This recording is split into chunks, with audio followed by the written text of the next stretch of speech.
Deixe seu like, se inscreva no canal, ative a notificação. Nosso Pô Fechou. Nosso Pô Fechou Diniz voando aí. Então não esquece de comentar e deixar o like e acompanhar o canal. Beleza? Vamos lá? Olha a carinha do Diniz. Olha a cara do bem. Vamos lá. Vamos ouvi-lo a partir de agora. Eu já falei isso mais de uma vez. Acho que tem minha cara o time ter vontade de lutar e vontade de vencer o jogo. Eu acho que isso o time teve. Falando da partida, achei que o primeiro tempo a gente jogou pior e fez 1-0. No segundo tempo a gente melhorou, questão tática e técnica também, um pouco mais de ritmo, mais chegadas, finalizações, cruzamentos perigosos. Mas eu acho que o time, de maneira geral, fez principalmente no segundo tempo, uma boa partida. Muitas mudanças, a gente fez um treino com esse time ontem. Eu acho que eles se esforçaram e foi uma vitória justa diante do adversário, que é difícil. O Barra é uma equipe nova, que às vezes no cenário nacional é desconhecida, mas é o atual campeão catarinense, ganhou da Chapecoense na final, eliminou o Volta Redonda e eliminou também o América Mineiro, que é um time, principalmente o América Mineiro, que toda hora está entre Série B e Série A. A gente encarou com máxima seriedade o nosso adversário. Professor, aqui, Matheus Quintino, Rádio Craque Neto. Agora são 5 jogos à frente do Corinthians, você tem 3 vitórias e 2 empates, né? 5 gols marcados e nenhum gol sofrido até aqui. Até o gol do Lingard no primeiro tempo, o Corinthians não tinha praticamente finalizado no gol. Quanto que esses números defensivos estão te agradando e o quanto está te preocupando, em determinado momento, esses números ofensivos do Corinthians, né? Por mais que tenha praticamente uma média de um gol por jogo, quanto a ser pouca criação no ataque efetiva para finalização está te preocupando agora? Obrigado. Eu acho que no primeiro tempo a gente jogou muito mal na questão da organização ofensiva. O time estava marcando bem, o time bem protegido, e isso é uma coisa que a gente tem que procurar ir aprimorando. Não é que está perfeito, mas a gente, com a sequência de jogos, e por ser um time muito modificado hoje, o sistema defensivo funciona muito bem. E a ausência de finalização, eu concordo com a análise, a gente chegou muito pouco, praticamente foi, assim, não teve finalização no primeiro tempo. Mas no segundo tempo o time foi melhor, eu gostei do segundo tempo. A postura, não é um time fácil jogar contra, e aqui o campo também é um campo diferente do nosso. No segundo tempo eu acho que deu uma melhorada, eu acho que, considerando um dia que a gente teve de treino que eles conseguiram produzir no segundo tempo, eu gostei. No primeiro tempo eu achei que foi bem abaixo na questão da produção ofensiva. Professor, Beatriz Mainetti, portal Meu Timão. O Corinthians chega a 5 jogos consecutivos sem sofrer gols pela primeira vez desde 2022, marcando uma sequência entre Libertadores e Campeonato Brasileiro. Como treinador, você teve uma sequência de 5 jogos também sem sofrer gols só em 2023.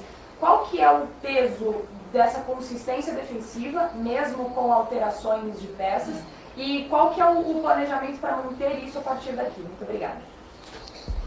Eu acho que não é questão de planejamento, é uma questão de vontade, de desejo, de trabalhar para que a gente consiga ainda melhorar o sistema defensivo.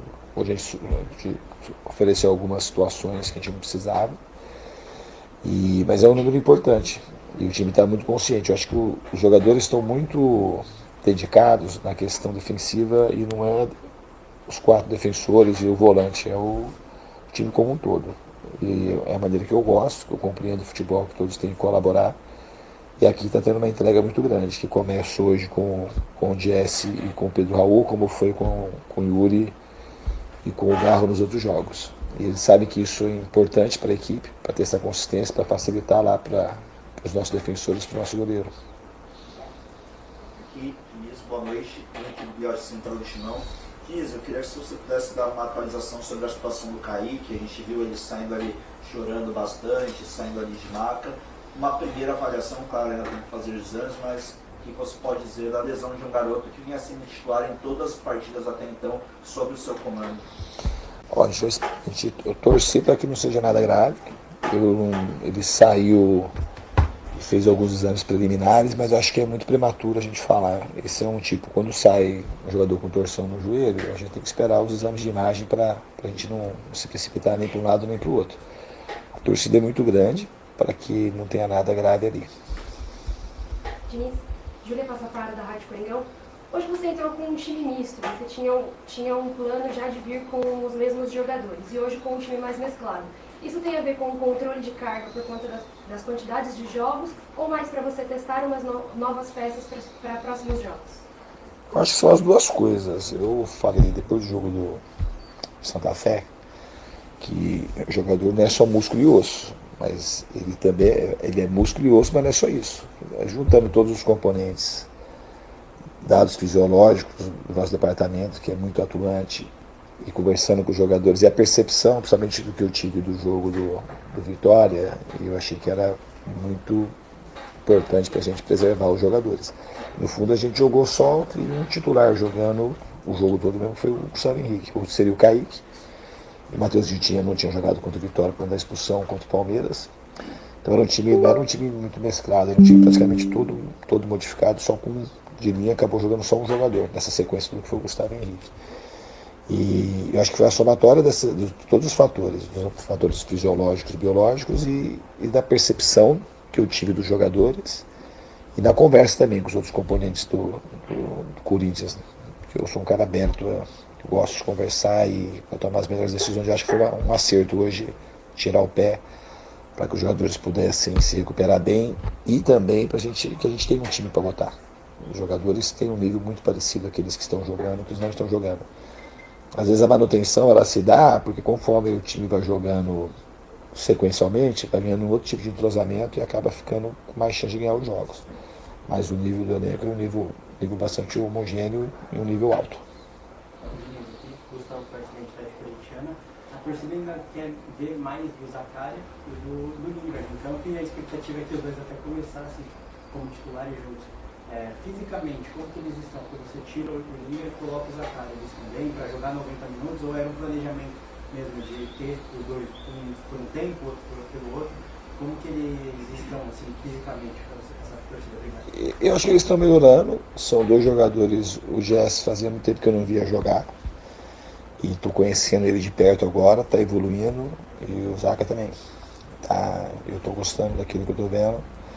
E hoje eu botei aquilo que eu achei que era o melhor para botar nessa condição. E não era que estava premeditado entrar um e sair outro. Eu achei que naquele momento do jogo pedia uma troca e eu acho que tanto o Jess foi bem como o Zacarias entrou bem também. Aqui, Gabriel Oliveira do GE da Globo. Queria insistir nessa questão dos dois jogadores aí, né, do Lingard e do Labiá, que eles chegaram ao Corinthians cercados de muita expectativa. E aí o Lingard teve hoje a sua segunda oportunidade como titular, a primeira sob o seu comando. E o Labiá vem sendo utilizado pouco, né, entrando nos minutos finais. Aí eu queria entender como é que tem sido, como é que você analisa a situação dos dois, assim, o desenvolvimento no dia a dia do trabalho, e se você pretende usá-los mais, de repente uma titularidade para o Lingard quando o time titular estiver jogando, como é que você analisa esses dois jogadores que chegaram recentemente? Obrigado. Eu estou avaliando dia a dia e tenho gostado do que eu tenho visto. São dois jogadores que jogam tecnicamente num nível bastante alto. E estou avaliando eles e todo o elenco, né? E vou procurar sempre colocar os jogadores que eu acho que naquele momento tem mais chances de fazer o Corinthians ganhar. Mas os dois jogadores, assim, eles estão de uma maneira gradativamente cada vez mais entregando mais em todos os sentidos. Boa noite, Diniz, Luiz Moraes, da Jovem Pan Florianópolis. Eu queria a tua avaliação, a gente viu hoje um estádio cheio de corintianos, de torcedores do Corinthians, e o treinador Bernardo, deu entrevista agora há pouco aqui pra gente também, lamentou não poder jogar em Itajaí. Qual a sua avaliação desse contexto e quanto beneficiou o Corinthians jogar em Florianópolis? Eu acho que beneficia. O benefício ele é evidente porque o Corinthians jogar com a sua torcida sempre é bom. A gente agradece muito o apoio do nosso torcedor aqui hoje. É muito bom contar com o apoio da nossa torcida e a gente sabe que principalmente o torcedor corintiano faz diferença. Então foi um contexto para nós muito positivo. Fernando, tudo bem? Boa noite. Heitor Machado da NDTV Record. Você está completando 10 anos no teu início lá de 2016. Sei que você começou como técnico antes disso, mas o trabalho do Audax foi um trabalho que repercutiu primeiro em nível nacional. De lá para cá muita coisa mudou no jogo. Eu acho que um aspecto que tem evoluído bastante nos últimos anos é a capacidade dos times de pressionar no campo de ataque de forma mais agressiva, de forma mais organizada e sincronizada. De que forma tu tem trabalhado para se adaptar a isso, para buscar alternativas? Acho que o time que vai jogar contra o Diniz hoje, ele se prepara de forma muito diferente que se preparava há 10 anos atrás contra o Aldax. Obrigado. Eu fui acompanhando isso daí, para mim eu acompanhei essa evolução, para mim foi muito importante que essa evolução tenha acontecido, porque faz você criar novas formas de sair jogando e você vai aumentando o teu repertório. Uma pergunta muito interessante. E vai continuar, quanto mais as pessoas vão criando um jeito de pressionar, mais para mim estimula a criar um jeito de sair jogando. Lembrando sempre que nunca será proibido jogar com bola longa. Esse Corinthians, pelo menos por hora, tem um time que sai bastante com bola longa, sabe sair jogando, mas sabe usar o artifício. Que, às vezes você tem um jogador, você tem o Pedro Raul, ou você tem o Yuri na frente. Então é um time que sabe o que faz, é sair curto e sair longo. E quanto a mim, pessoalmente, eu também, o repertório vai aumentando. A gente tem que ir aumentando. E eu acho que essa evolução, ela faz um bem danado ao futebol brasileiro. Diniz, boa noite. Lucas Medeiros, da Rádio Web Esportes. Queria ouvir de ti um pouquinho como que é o teu trabalho como psicólogo mesmo, nessas partidas em que o Corinthians ele é grande favorito. Tu falou, que conhece a equipe do Bar, que vem se destacando no cenário nacional, mas ainda para muita gente seria uma vergonha se o Corinthians não vencesse a partida e até numa possível próxima partida não se classificasse. Como que é o teu trabalho com o elenco para blindar eles de tudo isso? Eu primeiro, assim, eu gostaria de ressaltar que o time do Corinthians é um time muito consciente das coisas. Os jogadores são jogadores experimentados, jogadores que sabem que estar no Corinthians. Eu já tinha um discurso interno dos jogadores de cobrança para que todo mundo entrasse ligado e eu reforcei muito isso. Que é um time, que é um bom time, é um time atual campeão catarinense, campeão da Série D. Vinha de conseguir 2 eliminações. O Volta Redonda é um time hoje tradicional do Rio de Janeiro, que ano passado estava na Série B, e o América Mineiro mais tradicional ainda. E vocês sabem, tanto quanto eu, que na Copa do Brasil vira e mexe, tem um time, que eles nem disputam a divisão nacional, eliminando um time de camisa, um time tradicional. Então a gente encarou o jogo com o máximo de seriedade possível. Boa noite, Júlia Spengler, um prazer estar falando contigo. Bom, no segundo tempo o Corinthians teve mais controle, conseguiu participar mais da partida ativamente, mas no primeiro tempo encontrou um Barra muito organizado, controlando defensivamente principalmente, para prevenir essas chegadas do Corinthians. Eu queria saber de ti, no intervalo, foi falado agora com essa relação a teu psicólogo, a tua parte psicóloga, tanto animicamente quanto taticamente, quais foram as orientações que você passou para os jogadores, o que você consegue entender que de fato mudou, do primeiro tempo para o segundo tempo, para o Corinthians ter mais esse controle da partida? Eu acho que animicamente mudou, acho que o time foi mais intenso, estava marcando bem mais com a bola, foi um time mais dinâmico, mais agressivo e tecnicamente também, tivemos menos erros de passe. E na parte de trás a gente conseguiu ser mais agressivo, conseguiu colocar mais jogadores na linha da frente e ser um time que conseguiu ter mais chegadas no ataque. Então acho que mudou muita coisa na parte com a bola, mudou bastante coisa. Diniz, boa noite. Minha pergunta é sobre como o Corinthians se comportou hoje. O Barra veio com 3 volantes para tentar blindar essa sobrecarga do Corinthians. Eu queria que falasse como conseguir contornar essa situação de um time que congestiona o meio de campo para evitar a sobrecarga, que é uma característica tão marcante do seu trabalho. Pra falar a verdade, a gente não jogou muito com sobrecarga. Hoje no primeiro tempo um pouco, durante um tempo, de pesar um lado ou outro do campo, mas depois a gente jogou um jogo mais fluido, com mais circulação e com um pouco mais de profundidade no segundo tempo. Então no segundo tempo a gente não jogou muito com muita aproximação de um lado do campo. Valeu. Vai, Corinthians. Tá fechado aqui. Deixa eu ver aqui. Peraí. Fechei aqui a coletiva, senão eu vou ficar com barulho no meu ouvido. Bom, Diniz aí fala sobre o jogo. Eu achei, digamos assim, de âmbito geral, o pessoal muito... Você ficou branco de novo, velho. Novamente eu tive a sensação que o jornalismo está mais interessado na participação do Labiad e do Lingard juntos. Alguns dos torcedores também. Tenho muita curiosidade sobre a participação de ambos. Eu acho que até o Diniz faz uma boa análise a indicar que o time não jogou bem, mas fez o gol. E quando jogou melhor, não se aproximou do gol, colocando jogadores mais à frente. Não achei que foi por conta de botar jogadores mais à frente, mas por conta da qualidade dos jogadores que entraram, foram melhores, ou pelo menos mais intensidade do que aqueles que saíram. Mas o jornalismo quer saber se o Labiad ou o Lingard precisam jogar juntos, ou como vão jogar juntos, questão física. Acho que não precisaria ser esse o grande X da questão, tá? Eu acho que a questão do Labiad talvez um pouquinho mais de tempo. Eu só não colocaria muito tempo em relação, ou pelo menos não deixaria o Kaique no jogo de hoje, para colocar exatamente o Lingard do lado esquerdo e botar o Labiad no centro, o nosso Zaca. De resto, a avaliação mais, né, tranquila do Diniz.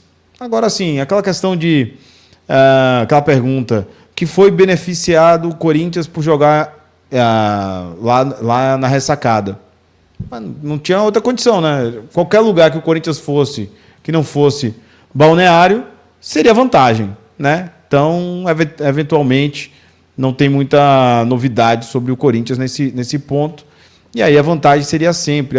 Até se fosse em Balneário, talvez o Corinthians fosse mais dominante, só se ele colocasse a carga mínima para lá. Alguma consideração que vocês querem falar aí, Lucas? Você que é o mais crítico? Cara, é o nível de jornalismo que a gente tem hoje em dia, né? Um jogo que você tem a oportunidade de expor as dificuldades dos dois clubes para criarem, para finalizar no gol. E aí você vem e faz uma pergunta sobre se fez efeito ou se foi melhor pro Corinthians que a torcida. Pô, mano, se for falar de estádio, vai perguntar por que quando que o Barra vai ter um estádio que tem a capacidade para uma Copa do Brasil. Pô, pelo amor de Deus. Mas enfim, sobre o Diniz, o ponto ali que ele fala do Lingard e do Labiad, talvez no segundo tempo eu teria colocado o Labiad no lugar do Dieguinho, justamente sobre aquilo que a gente conversou no sábado, que o Labiad acho que tem essa capacidade de fazer a movimentação que o Carrilho fez em 2024. Então, já que o Dieguinho não conseguia criar por ali, justamente porque os pontas do Corinthians é para jogar com bola espetada, aproveitar a velocidade do Dieguinho. Só que o Barra não deixou o Corinthians ter esse espaço.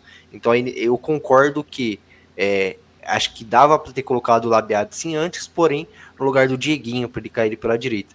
Mas sem mais, ele na coletiva ele volta a falar sobre aquilo que o jogador não é só músculo e osso, ele assim, toma cuidado com o que ele fala. Acho que nessa coletiva nada demais a se declarar. Obrigado por assistir esse vídeo até o final, então curta, se inscreva, ative a notificação, compartilhe esse conteúdo se você gostar e também aproveite e acesse o nosso canal para todos os conteúdos do Coringão. Assim como você pode participar das nossas lives às 21h30 todos os dias.